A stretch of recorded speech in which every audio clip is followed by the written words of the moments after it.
حكينا امبارح عن مشروع مميز للتوعية حول العنف ضد النساء بمناطق الجبل خاصة.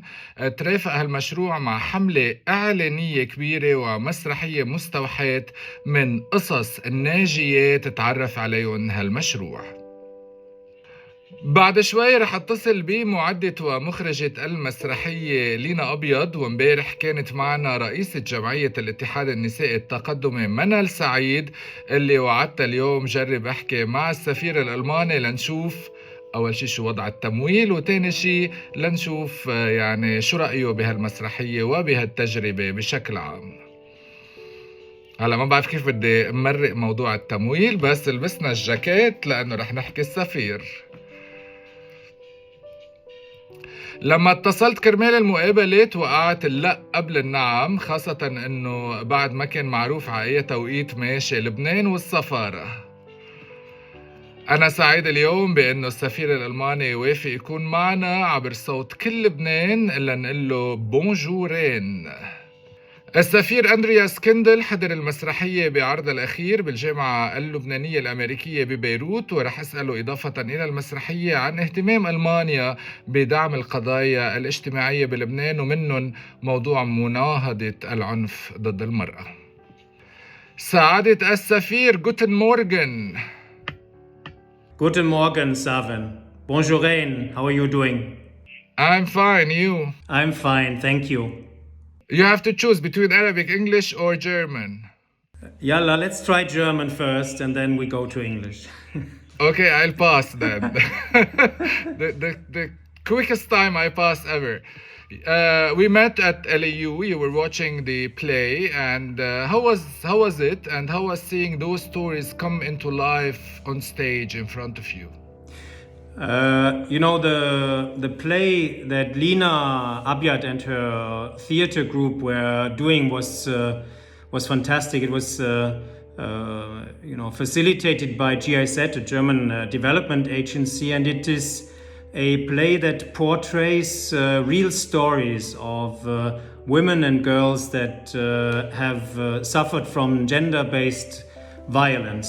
And I really think it's a good opportunity because these stories are often hidden and we don't see them, or we choose not to see them when we could see them, and we choose not to listen when we could hear them. So it's a different setting. You are in an audience and you are confronted. There's no happy end. You're confronted to these real stories, and so you have to react to it, and you have to react to the reactions in the audience. So I think we would have to ask Lina about it, but I think the purpose of this is to teach us to be more sensitive and to have an intense confrontation with the situation and the suffering of women and girls. So theater is one way of giving the victims a voice.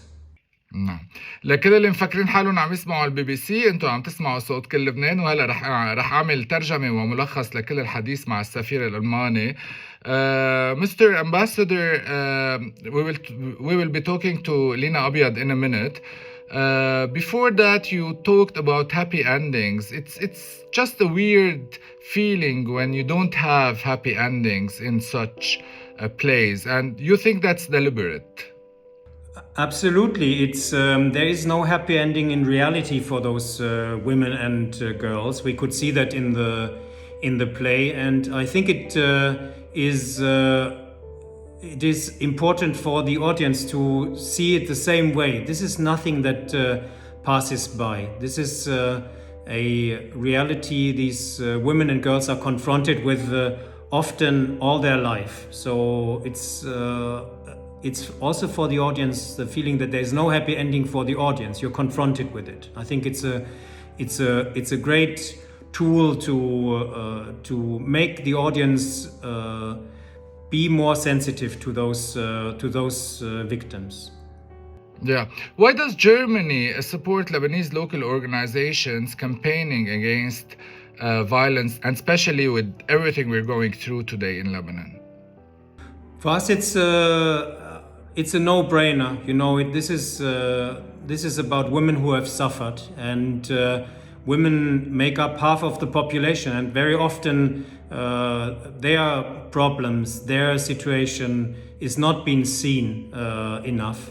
And this is not something particular to Lebanon. This is something we all have to push against, to fight, to tackle. We also have these problems in Germany and in other countries in the world. But since we are here in Lebanon, this is something we want to deal with in Lebanon. And one of the possibilities is to support these kind of theater plays, this kind of debate we can have on gender-based violence women and girls are suffering from. It's also it's also part of what we call feminist foreign policy. So I think it's part of it. Okay, and why does Germany, why would it be interested in such a policy? We have, in Lebanon, we have a new government since 1.5 years, and in the contract of the government, it was made clear 1.5 years ago that we need a feminist foreign policy and a feminist development policy. So this is about rights, this is about representation, and this is about access to resources for women and girls in the same way as men have. So this is integral part of our foreign policy. Now we want to achieve worldwide, but also here in Lebanon, with our foreign policy, a equal access to rights, equal access to resources for women and men, and equal representation. So this is an integral part of our foreign policy. And this is a trick question now. Will you be still committed to support more shows and a bigger tour of display in various Lebanese regions? I think I'm talking about funding here, and I was asked to ask this question. I think the theater is a fantastic tool to transport problematic situations and to make understand better what these problems are about. If we have a chance to contribute further to this, I would love to do it. But in general, what we are aiming at is to make all our projects by the year 2025 more gender sensitive and more gender transformative. So to have an aspect of equal access to project funding by women, just as by men. So this is one of the aims our policy here in Lebanon has, and we are trying to do this. As I see in the press, you're always interested in the municipality elections and in local governance. So do I deduce that you will be supporting women candidates? Or launching programs to encourage women to take part in the elections? Absolutely. I mean, we encourage by projects we are doing, by our support for projects others are doing, the participation of women. It's we're not supporting any specific candidates, of course. This is a matter of national decision, and the Lebanese have to decide who they want to have on municipal councils. But we really push for support and encouragement for women. I've been at a event recently with 50-50, and it was clear that the stories women can tell and the solutions women are prepared to give to problems are fantastic and are very encouraging. So the stories I heard there from candidates, from council officers, from Makhatir or Muhtarat. So I were very good. So of course we encourage this, and we want municipal elections for a start. We want them to take place. So I really hope that they are taking place and that everything will be on time. And how would you describe the German-Lebanese relations today? And is the Lebanese government okay with you supporting directly local NGOs and local organizations? Yeah, I mean, we have very good bilateral relations really for a very long time, and they are, we respect each other, and our relations are very, very close on a daily basis with government, but also with all Lebanese, all people who are living in Lebanon. So I have not heard that any member of the government has complained to me that we are supporting women organization. And we are also supporting the government, of course, in many aspects: education, the military, job generation, the Ministry of Social Affairs. There's a lot of things we are doing. We are the second largest donor in this country, so plenty of projects we are doing, plenty of support. But I have not heard that anyone complained to me that we should not support NGOs. So that's what we are doing. The government is okay with your support or your line of policy towards the Syrian refugees in Lebanon? Syrian refugees, of course, we support in many aspects. We support Syrian refugees and host communities in Lebanon. You know, the whole program called Lebanon Crisis Response Plan is a plan that supports host communities, Lebanese host communities, and the Syrian refugees in this country 50-50.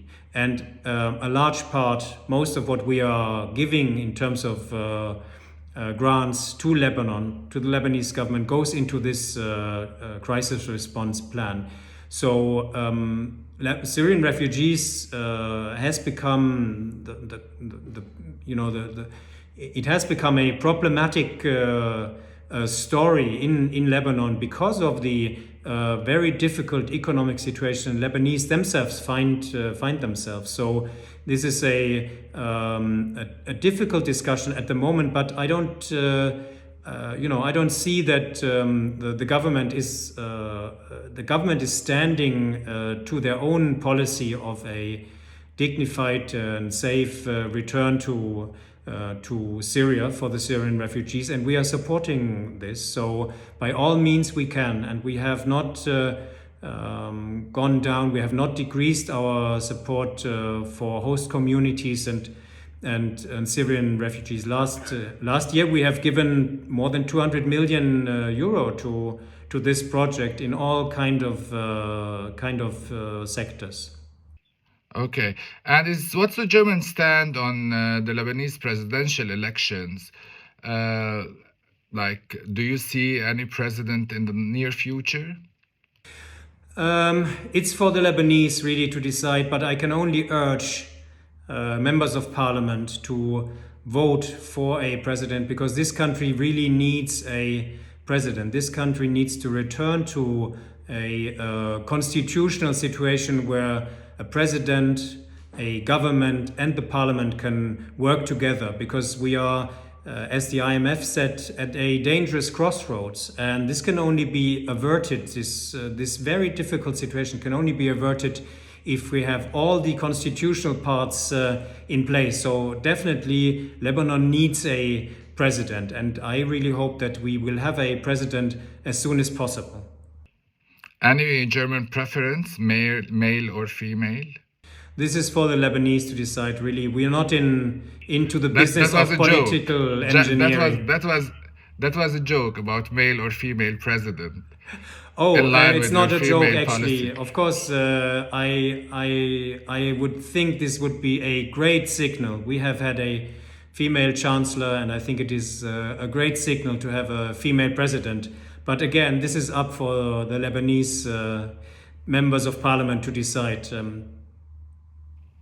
Ambassador Kiндл, thank you very much. Thank you, It was great having you on Bonjouren. Bonjouren, all the best to you. Bye.